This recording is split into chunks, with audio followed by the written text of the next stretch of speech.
Necə müəllimə? Əla müəllimə idi. Şəhla. Böyüyü bir dənə avtomat var idi, Kalaşnikov. Bu günlərim İdrak liseyində baş verən hadisə əslində cəmiyyətimiz daxilində uşaqların nə qədər aqressiv olduğunun göstəricisi olur.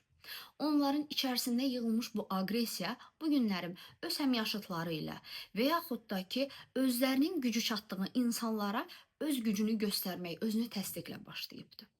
Bunun səbəbləri isə ilk növbədə ailə daxilindən gəlir.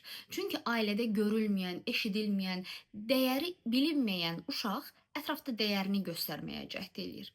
Ətrafda mən varam ifadələrini bax bu formada almış olduğu telefonlardan, planşetlərdən, dərslər hesabını etmiş olur sanki.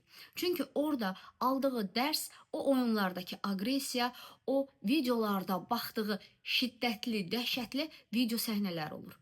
Və bu formada artıq uşaqlar özünü necə ifadə eləyə biləcəyimin göstəricisini tapırlar.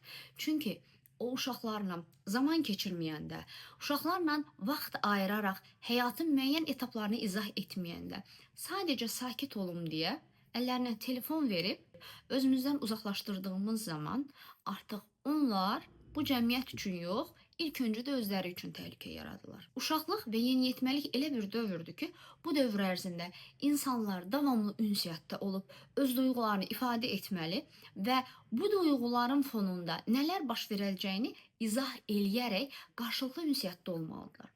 Əgər övladlarınızla vaxt ayıra bilmirsinizsə, övladlarınızla zaman keçirə bilmirsinizsə, bunu professional dəstək alaraq da eləyə bilərsiniz. Çünki onların bugün təməl ehtiyacı məhz danışılmaq, anlaşılmaq, duyulmaqdır.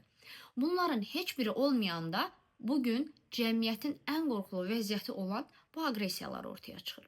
Çünki baş verən hadisədə həm hadisəni törətmiş uşaq, həm də hadisəyə məruz qalmış gənclərimiz əziyyət çəkir.